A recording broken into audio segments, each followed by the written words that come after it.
Hey, good morning, everybody, and welcome to another episode of The Unlock Show. I'm Tracy Wilson, and it is my absolute pleasure to be here with you guys today. Today, you are in for an absolute treat because I have got an amazing guest with me today, somebody who has been a former network TV show producer. She has been on some super iconic television shows. She's been in the background of all of them. So, working in New York, she started back in New York, working with the iconic Regis Philbin when she was hired to produce his hit show, and which was Live with Regis and Kathie Lee. She went on to produce ABC TV in Los Angeles and for entertainment television.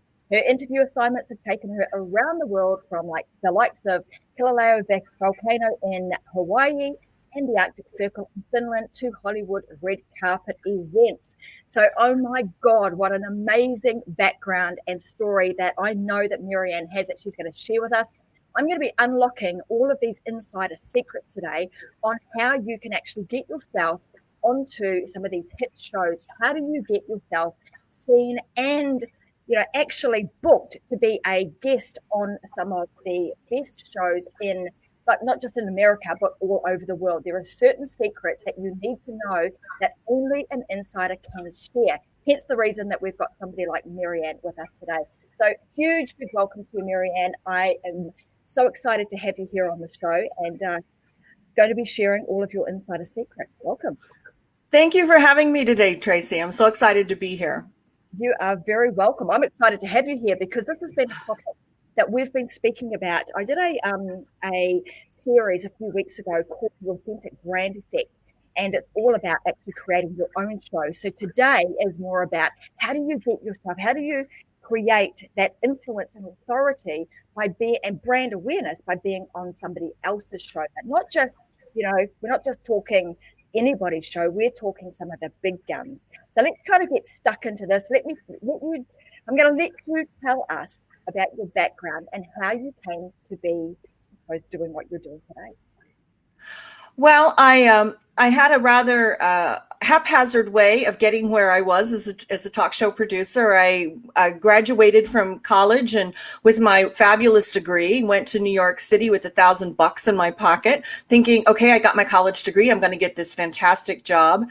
And I could only get hired as a secretary. My first job was at MGM UA. Home video, MGM Studios, UA, United Artists. And I struggled for many years because I couldn't get a high paying job. You start at the bottom. And it wasn't until I was in New York for about 5 years and put a lot of blood, sweat, and tears into volunteering on student shoots, et cetera, that I actually got my first big break. And then finally, I got a shot at Regis and Kathie Lee. And it was my first job as a producer. In as many jobs, you hire someone who may not have great experience, but they can do the job. You have confidence that they're going to do well. So I was kind of just thrown into the deep end and just said, swim, figure it out. And so that's kind of what I had to do. So I'm not that much different than experts on the other side trying to figure out how to get on the inside. I just learned all of the secrets that really made a good show, but it didn't happen overnight. It happened over years of experience. And, I love that story because, you're talking about you had to start somewhere and just getting your foot in the door and then being able to prove yourself and work your way up, obviously landed you in a position where you were then exposed to all of these insider secrets. And now with the programs that you teach, you're actually teaching people how to do this from the outside and how to actually get in and be a guest on a lot of these shows.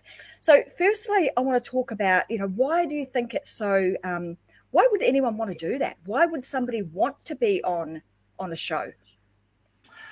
Well, there are many reasons, but the main thing is that I like to, Richard Branson says that no amount of a front page ad can't do as much for your brand as being featured in an article can. And also, no amount of advertising can give you the credibility that being featured in an interview can give you.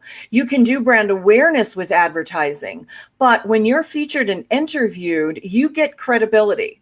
And it depending on the show, even if it's not that great of a show, you get instant credibility, and then you can leverage the clip from that show into your sales funnels, your website, your social media.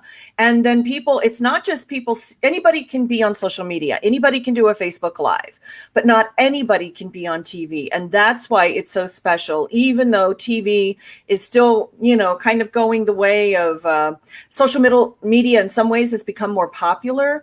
But media, the news clips that you get from whether it's a CNN, ABC, CBS affiliate, or wherever it may be, gives you a lot more credibility than being on a Facebook Live.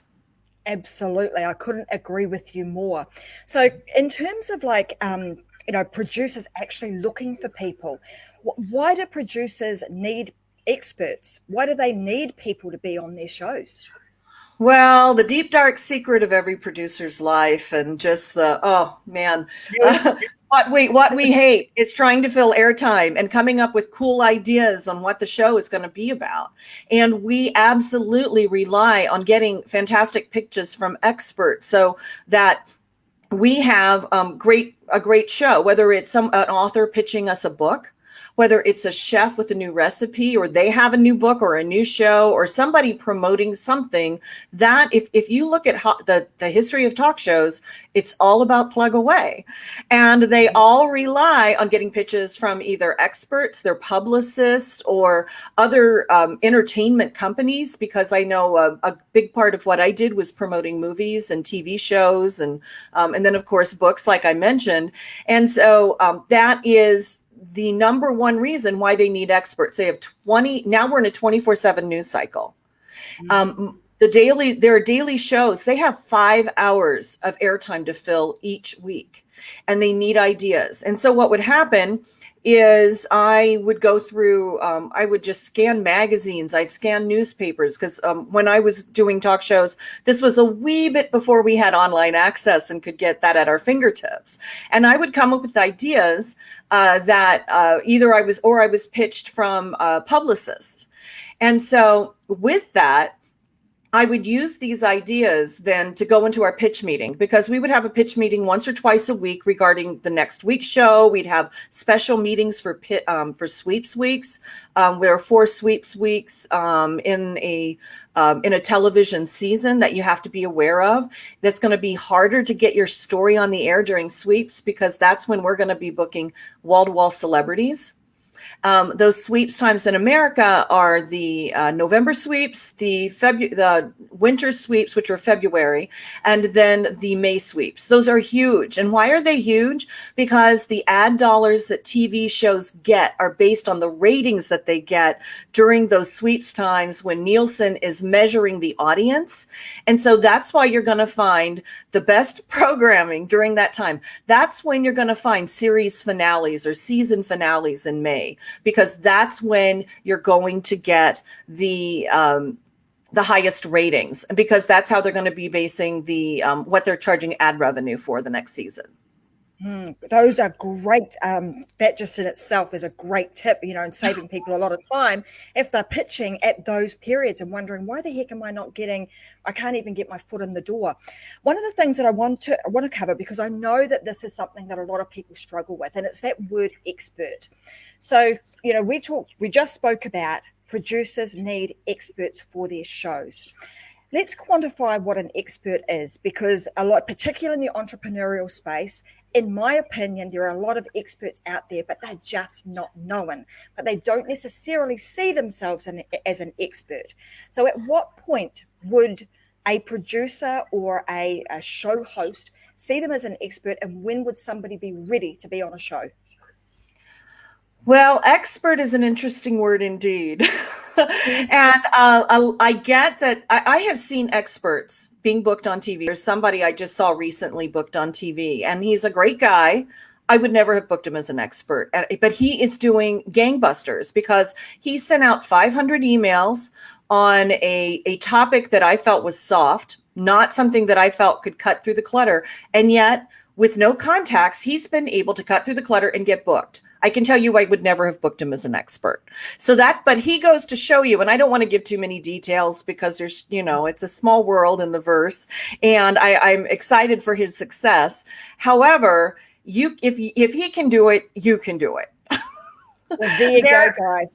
There was an expert I also saw, and I can't remember, he was on a major cable network, and he was only 6 months out of college, and they booked him as an expert just based on his degree. Now, those are not the standards I would hold as a producer, but there are producers out there that just say, hey, if you can talk and be articulate and have enough knowledge about this topic, then sure, we'll book you. But it's more than just about your expertise. It's how you share your expertise. So if you're for example, you might have just been in real estate for a year, but that doesn't mean that you haven't learned a lot in that year. So you can take the 5 biggest things that you've learned, turn those into the 5 biggest mistakes that people make when buying their first home, and boom, you're an expert. And if you're in a local market, they're going to love you even more because you have a fresh approach to what's going on in the real estate market. Local stations and local shows love to book local experts. And so you don't start on a national show, you start on the local show. And if you can put a different spin on it, then you have an advantage over just saying, hi, I'm a real estate expert and I want to come on your show. That's the number one thing you don't want to do. If you don't have a story and an angle, it's just like, why are you? Yeah. Yeah, well, I want to go down that path too. So we'll share with people we'll share these tips with everybody in a moment about like kind of how do you get a hook and an angle. But that's really interesting because that's exactly the same. Like if you think about, I'm thinking about the pathway that you went on to get yourself to a point where you were on, a producer on some really high profile shows. It's exactly the same. You started at the local level, doing something that maybe wasn't quite what you had in mind, and you worked your way up. So this the same process and thought process applies in this realm too. It's just start at that local level, and also just get yourself something that's proprietary. So coming up with like something that's unique to you, like you were saying with the 5 mistakes that people made, or the 5 hot tips, or how to get how to stand out in a crowded marketplace, the 5 tips to do that. So something like that you can then go to a producer and market yourself with. Something that I suppose, how would, in my experience previously, whenever I've been doing anything like this, or whenever I've been like pitching for sponsorship, for example, I'm sort of seeing some correlation here. I've always done some research on what are the drivers that, or the mission and the drivers that particular business or station or whatever it is that is important to them. How do you find those out in the media world, so that you can relate to them when you're pitching your idea? And is that relevant?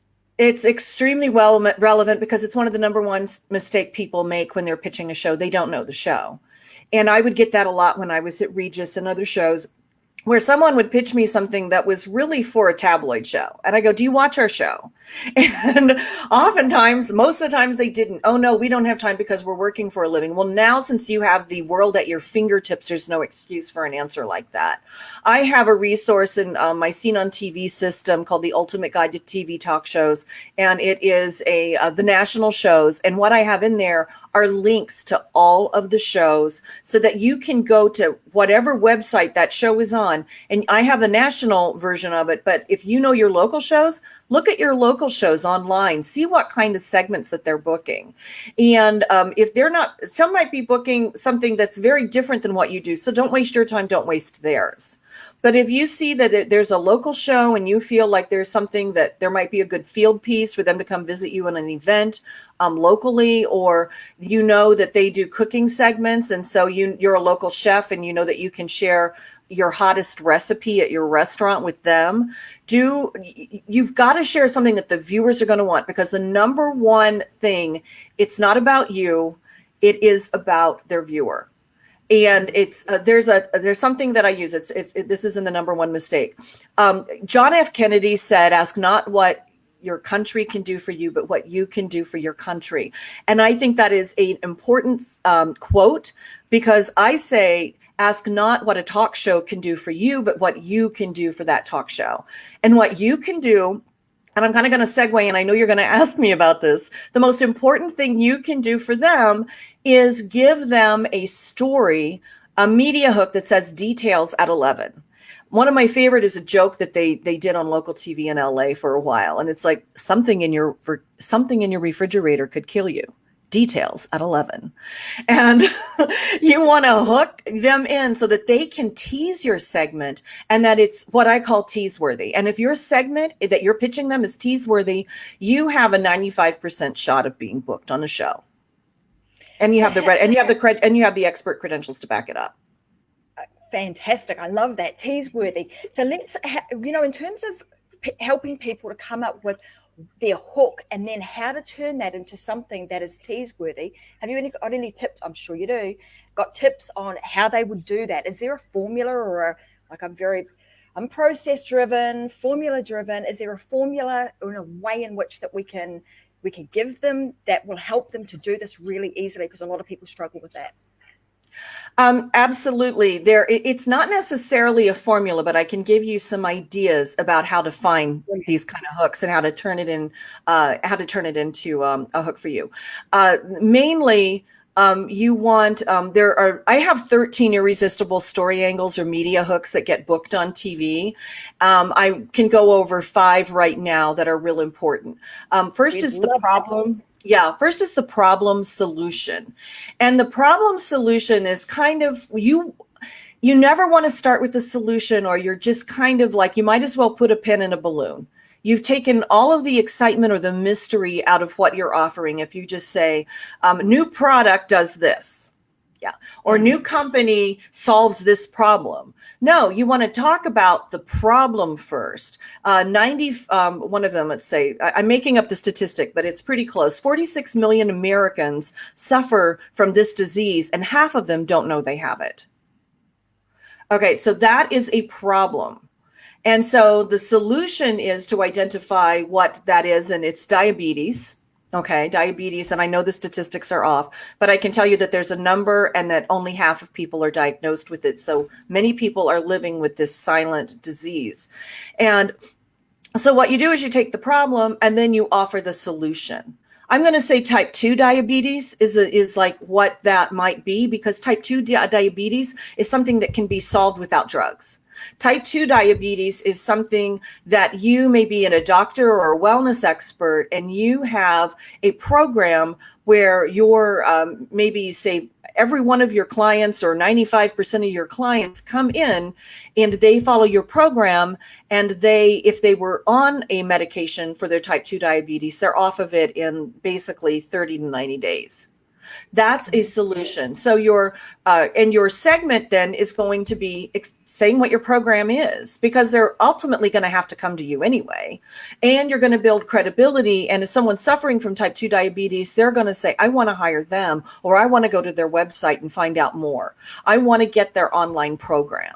So whether you're local or whether you have this online, then you have a solution to a big problem. It could be a pet behavior problem that you have, that people have solutions or problems with. Is your dog taking you for a walk? Find out why that's a bad idea. Details at 11. And so if you're an animal behavioralist or an animal trainer, you can then do 3 tips, the 3 biggest mistakes people make when adopting a puppy and how to fix it right away. So, and that is, just thinking of what are the problems people are dealing with. Maybe it's the 5 biggest cleaning problems. Maybe it's if they're a weight loss expert, they'll have the 5 biggest mistakes people make with online diets. Whatever is going to create intrigue. Where do I get these ideas? Well, if you can just go online, like to Women's Day magazine. A lot of the magazines online have these kind of headlines all the time, and you can use the structure that they use for their headlines to get you to buy that magazine when you're at the grocery checkout in the impulse rack.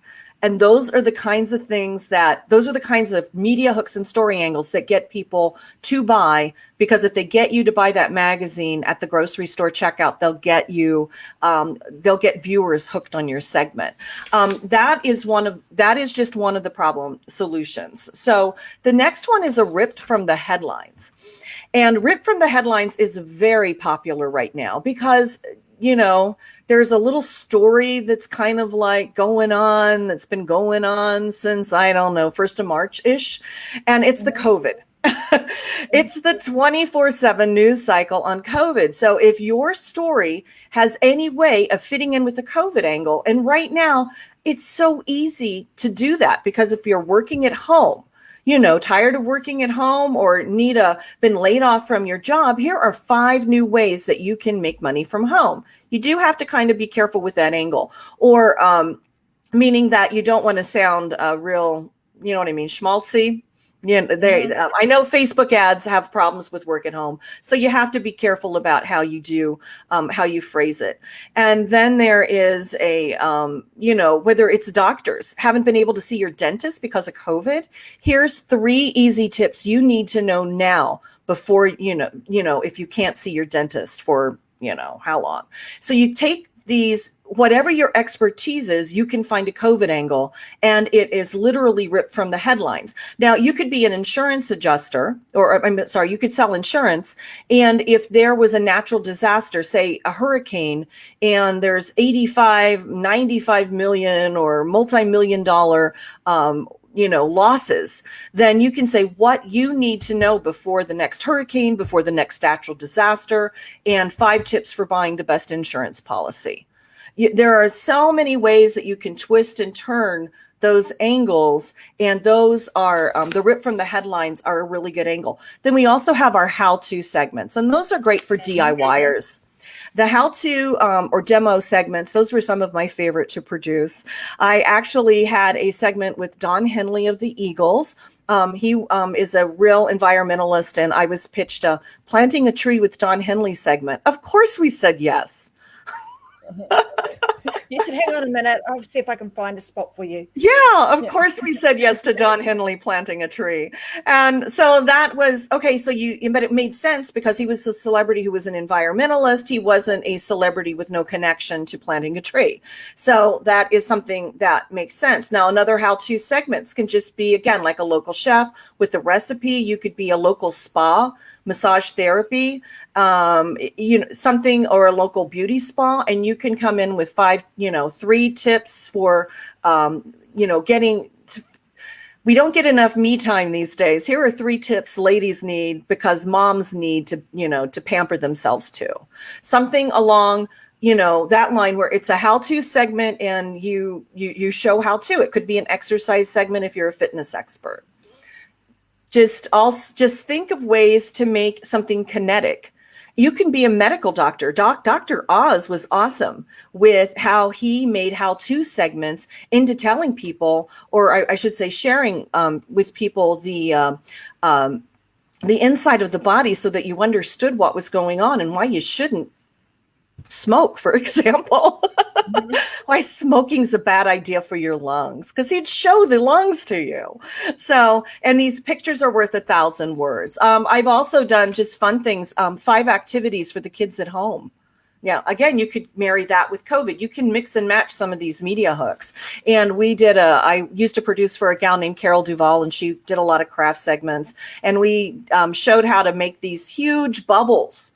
We showed how to do the mixture for it, and then how to make the bubble maker so that when you did the bubbles, they were huge. They were like this big. So we did a little how-to segments of kid activities, and that was one of them. And it was a huge hit. So those are the kinds, the ideas are endless depending on your expertise. If you're a babysitter, if you're a nanny, there are so many ideas, or, mompreneur. And those are just good for how-to segments angle. And this one's my favorite when I can get clients agree to it. And the how-to segment is the negative tease angle is when it's kind of like that something in your refrigerator could kill you details at 11 kind of thing. You want it to be negative, so they'll turn on and, tune in. And one of those, again, is the mistakes angle. So the 5 biggest mistakes, first home time buyer, home, or 5 biggest mistakes you're making at the grocery store that add thousands to your annual budget. I'm making that up off the top of my head. I don't know if you can produce that, but if that's a segment, that's the kind of thing. The mistakes angle is something that's really popular. I had one I did for a client, home remedies, do they work? Mm-hmm. And they were an herbal supplement company. And so what we did then was not only talk about, yes, they did work, but we also had medical studies that backed it up. So it's not like we're just going to say, yeah, you can take 10,000 IUs of vitamin C a day at the onset of a cold and it'll cut the duration. No, we had a Cleveland Clinic study to back it up. So it's not just, so when you have something like that, you can really enforce it, because a lot of stations poo-poo natural remedies, but then you come on and say, yeah, this is what you do. And according to the Cleveland Clinic, this works. And then you can give them another home remedy, and then you can back it up with another medical study. So you're taking like a myth, a negative story, and you're turning it into, yeah, see, it's possible. Yeah. Yeah. Okay. And then my last one are just trends and fads. And that's good. Like you can have a trend and a fad, whatever is the most popular online businesses, the 5 most popular online businesses. Here are 5 online fashion trends. The biggest, one of the, my favorite is that you could do like a roundup, or product roundup.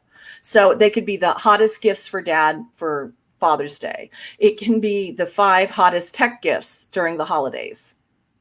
For under $20 or for under $100, whatever that is. And those are just the trends and the fads. And those are really good segments. So depending on, like, if you're a local store, this is an excellent way, especially like if you specialize in electronics, even if you specialize in foods, the hottest holiday dinner foods.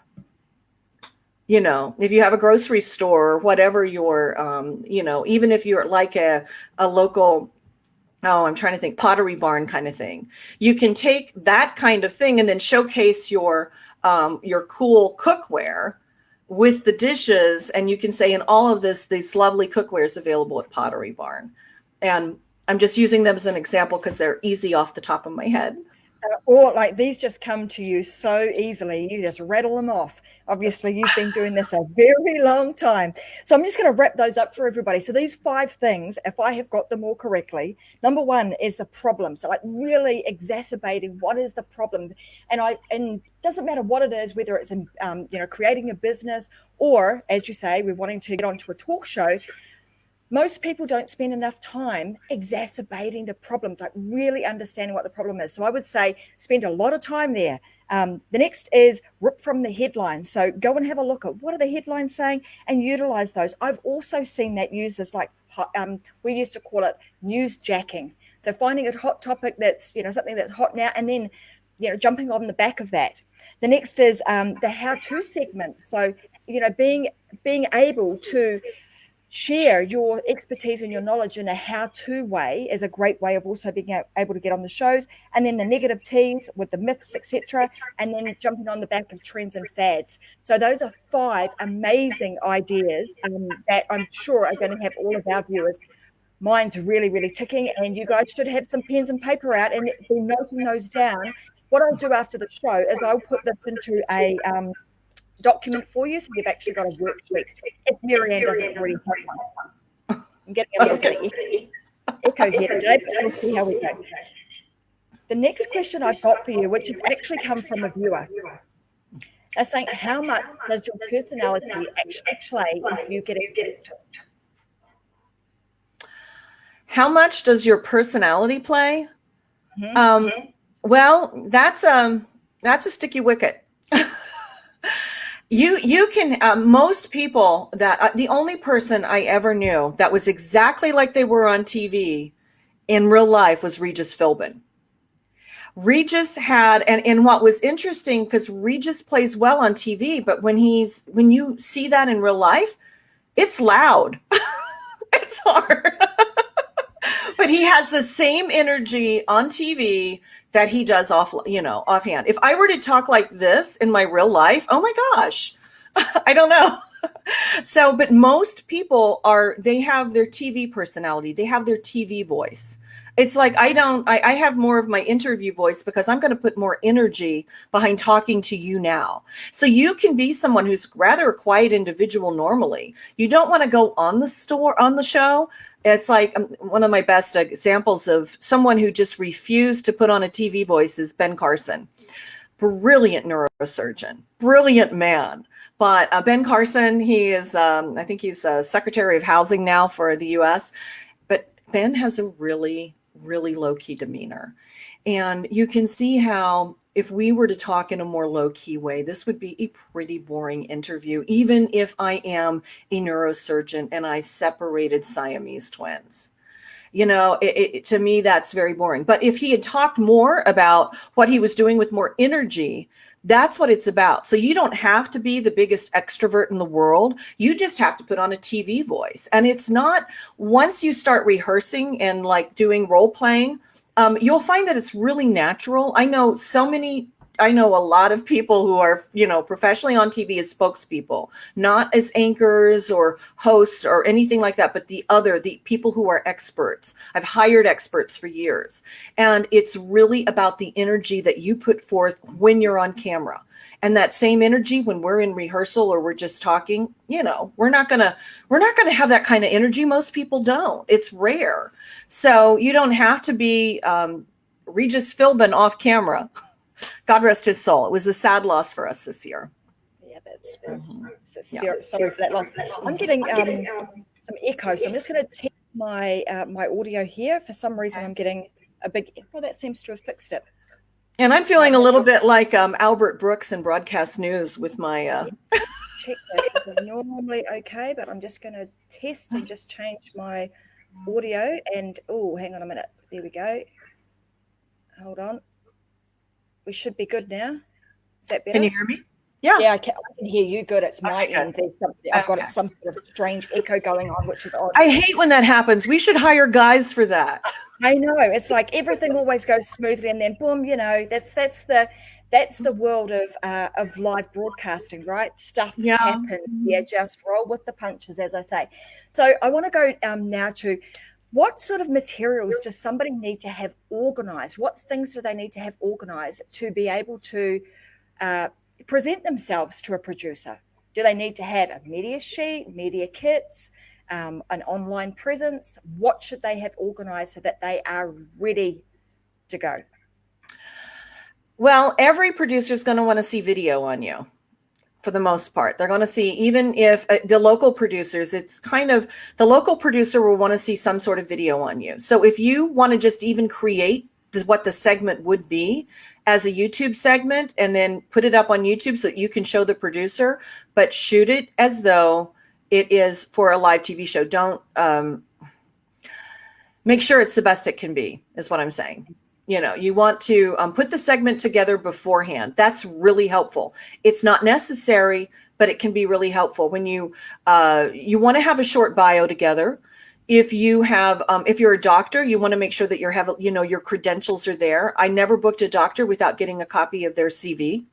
They're like long CV because I want to know they're credentialed before I'm putting them on the air. And if you're, so regarding whatever your credentials are, if you have, a couple of degrees or whatever that might be, and you're talking on something that needs that backed up. If you're a finance expert, you're going to need to let people, you're going to need to know, the producer's going to want to know that you have certifications. They're going to want to know what your degrees are. Because if you're the expert in certain areas, it is criminal negligence not to have that backed up. If you're an attorney, they're going to want to know where your degree is from. And they're going to want to know what degree you have. So, so those are the kinds of things that you'll want to have you'll want to have a professional photo. And if you're doing a how-to segment, you want to have all of your props together. Most producers, especially on the local basis, are not going to put those together for you. That is something like if you're doing a how-to segment, you want to make sure that is all ready to go. And sometimes it can happen fast. And sometimes you're not prepared. So if you put a pitch out there and a producer calls you, it may be booked in the next 3 to 4 days, maybe 3 to 4 weeks. So when you put the pitch out there, you got to be ready to go with it. And I always suggest that you have on your media alert, the media alert is something you want to write. It's got the media hook and then about 2 paragraphs of what you're going to talk about, then a couple of, I want to say 4 to 5 discussion points, and then a short bio, and then a way to contact you and the dates that you're available. Don't just say anytime, anywhere. Limit them. Let them know you're only going to be available on this day at this time. Maybe give them a week. Because if they think you're endlessly available, they're not going to book you, not even as an evergreen. You need to kind of give them a timeline in which to book you. Urgency and some form of scarcity, right? Applies exactly. Here too. Yeah. Okay, we've got a question from the audience here. Is it still true that TV producers actually comb the newspaper for guests who are in the news already? Oh, absolutely. Yeah, they find that online, and that's the sad thing about news media today. We have lost the real investigative journalists that were in the newspaper business. And the sad secret is that producers have always scanned local papers and magazines for ideas. We are basically parasitical. That's where we go for our ideas. There are very few original ideas within TV. They're all stolen from the headlines and from local papers, national papers, social media. That has been the biggest new trend. I said, I can't believe all they're doing is like, look what we saw and found on Twitter today. Look what we found on Facebook Live. Look at this viral video. Look at where they're getting their news. Watch, GMA is notorious for this, Good Morning America. And I go, that just can't you do like a real segment instead of just showing us what's on social media? We are on social media, so we know it's there.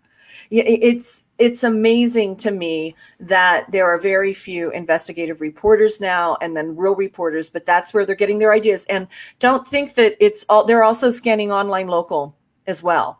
So any local that's up there, and especially if something's gone viral, they're going to pick that up quickly. But if it's a good story, I know we had this local story, kind of got burned on it. Anyway, it was a local story of this man who said he would pay he was overweight, obese, wanted to lose weight. And he said he would pay $25,000 to anyone who caught him eating in public. So I was told by our producers, I go, investigate this, look this out. Let's see if we can book this guy. And it's in a local paper. So. Well, there you go. So guys, some great tips and, resources that Marianne has shared today. But we've still got loads more questions. I want to try and get through this because there's so much value that you're adding today. So you also have here, how do we avoid, so let's say somebody is their very first time and we're trying to get on, on a guest as on a show. How do we make sure that you do not blow your first opportunity? That is really important. The guy I mentioned to you earlier, who done a great job of booking 3 segments on various shows, he, oh golly, it makes me sad. It makes me sad because I work with my clients and my guests to make sure that they just hit it out of the ballpark and that their first time seems like their 100th time on TV. And you can't just show up and think you're going to answer questions. You have to think about what your response is going to be so that you have responses, not reactions. You really want to work with the producer to make sure that that 3.5 to 5 minutes of TV is honed down to the best 3.5 to 5 minutes it can be. And the way that you do that is that you rehearse it, but you don't want to seem rehearsed.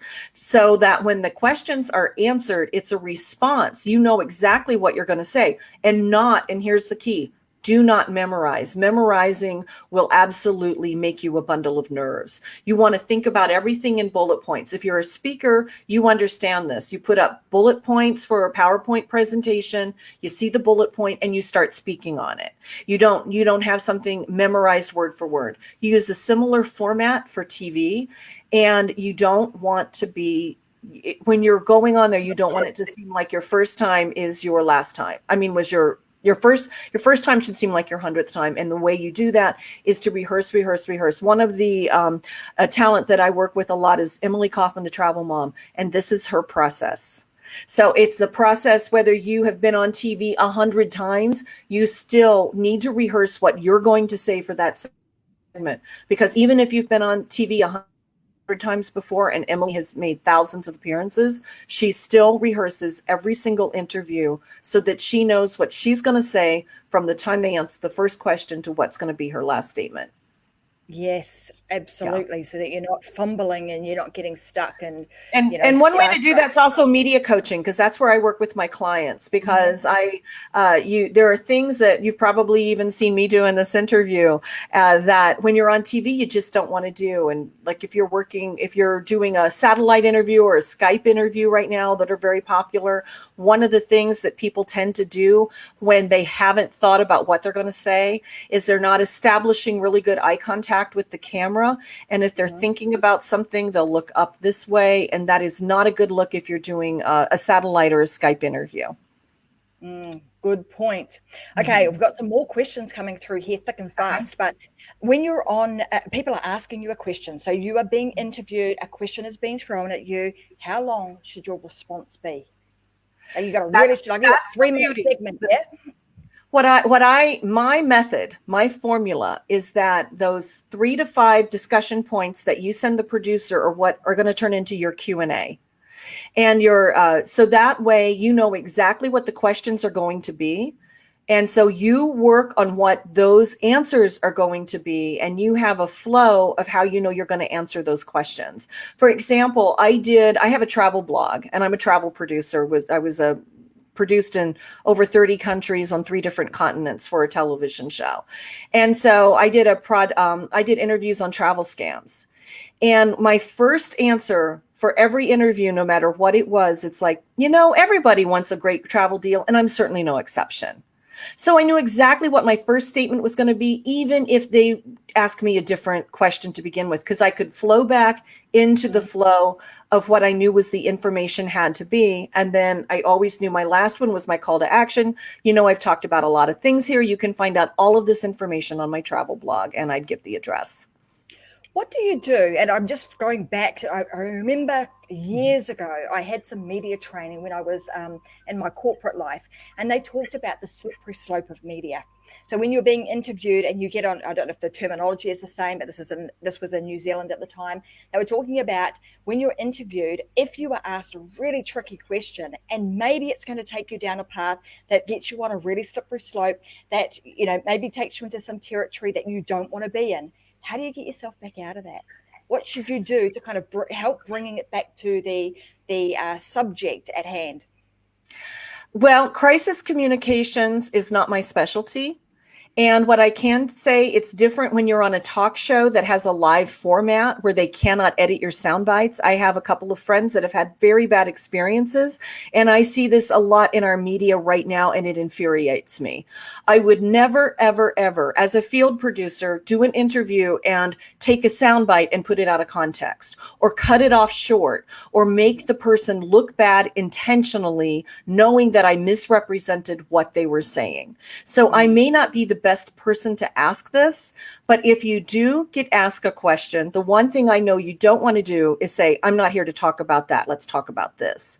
You want to be very polite and, kind of take a page from Ronald Reagan's page book. Don't answer the question. Say something else. Great. So these are he would take, like, if they ask him a question he didn't want to answer, and he would say, that's a very good question. And he said, and the sky is blue today, and I just love the weather here. He would completely go off, and he'd do it with a smile. And then by the time he finished what he was saying, most of the reporters would forget that he didn't answer the question. Yeah, great tactic. I mean, there's a very big difference, I suppose, between, a talk show and being interviewed on, say, the Daily News, where they are really, digging for some juicy story, or on a show like 60 Minutes. Very, very different. Yeah, so, and that's not my style. I like happy news, and that's why talk shows are so much fun, because for the most part, they're not hard news. And that's what I've stayed away from, because I'm not comfortable in, asking people mean questions. Yeah, well, we like the nice questions too. We're a nice show. So let's we've gone. I've kept you on here for a while now, but I want to there's so much great information here. So I don't want I want to make sure that we answer all of the questions that we have and the bunch of questions that are coming through. If it's okay with you, we'll stay for a little bit longer. So guys, we've got about 5 minutes more with Marianne. So if you've got any questions, I want you guys to shoot them through on the chat so that we can make sure that we get those answered. I will come to this question in a minute. We've got a really good question, which I think we will wrap up with in a moment. But on your media sheet, so let's say you've got a document that you're putting together that you are going to send in. Should you have a couple of different, I suppose, keynotes or speaking topics that you would speak on, or do you normally just pitch one? What's the general protocol is you pitch one at a time, you pitch your best, and you still want to have 2 or 3 ready to go. But if it gets rejected or if you're not hearing back, you can try pitching it again, but you don't want to irritate the producer, because if you haven't heard, mainly no news is no news. And you don't want to pitch a whole bunch at one time. That's really a bad idea. So you can have them in your back pocket, but each pitch should be individual and start with your strongest first, but have other ways to go about it. And if you've pitched them one thing, give it let's just say you pitched them in May, and you may want to give it a couple of months before you try again. No is not permanent. It just means this isn't right now. It's not right for now. You don't know what things they might have a certain thing they're going for one week, but things can change in a couple of months. Yeah, absolutely. So no is not no. It just says no for right now. Come back later. Mm-hmm. Okay, we're going to wrap this up, but I've got a really big question here, I think, which is, where do you see the media moving over the next decade? That is a tough one. As far as I think local media is where you want to focus on, because the national news media, a couple of my colleagues and I are just disgusted, especially in America right now. It's so myopic, and it's so distorted, and it's so dishonest. But where you have a real opportunity is in your local. I scan a lot of the local shows because that's where I tend to book a lot of my clients. And the local shows tend to still have the interest of the community in mind, because those are their key viewers. They know that's where it should be. I pray that the media comes back to the Society of Professional Journalism Code of Ethics, because it is so off base right now. It is scary. Well, here's hoping. And I don't have a crystal ball in the next 10 years. Well, here's hoping that is the case. Look, everybody's saying, well, stay longer. We've got loads and loads of questions. But for those of you who do want more of Marianne, let's tell them where they can find you, Marianne. So where's the best place for them to go to continue the conversation and relationship with you? Well, you can find me on Facebook. Just Marianne Schwab. I'm Marianne Schwab in Los Angeles. And I also have a Seen on TV guide that has all of my insider secrets, and it's at broadcastmediaguide.com. And a lot of the things I've talked about, like the story angles, the hooks, the ultimate guide to national TV talk shows, it's all there for you for a very reasonable fee. Well, there you go. Go get it, guys. I mean, I would love to see that our viewers, particularly those members who are inside of the Success Secrets for Business, Family, and Life, guys, this is one way that you can really start to elevate your presence in a big way and build yourself an authority and obviously influence by being on other people's shows. If you can get yourself on television, on some of these big name shows, start small, but the pathway, I mean, I see a lot of people saying, I want to be on Ellen or I want to be on Oprah right off the bat. So that may not necessarily be the way to go. Start small, work your way up. And once they see that you're, on bigger and bigger publications and being screened on bigger and bigger shows, then you're more likely to get a gig on a mainstream, on a major show. Absolutely. Absolutely. You start local and then national will find you. Brilliant. So before I wrap up, I'm going to give you an opportunity to say, is there anything else that because I'm sure you've got some other gems there that you want to share with everybody before we let you go and get on with your evening? Well, I think that you just really want to focus on what I want to leave you with is the number one thing that will get you booked, even if you don't have the best expert credentials, is the media hook and the story angle. That media hook is what's going to get producers' attention. It's the slug line that's going to be in your email. And that is what's going to make them open up the email before they even know who you are. And then all they're going to want to know with your media hook is, are you credible enough to present the information?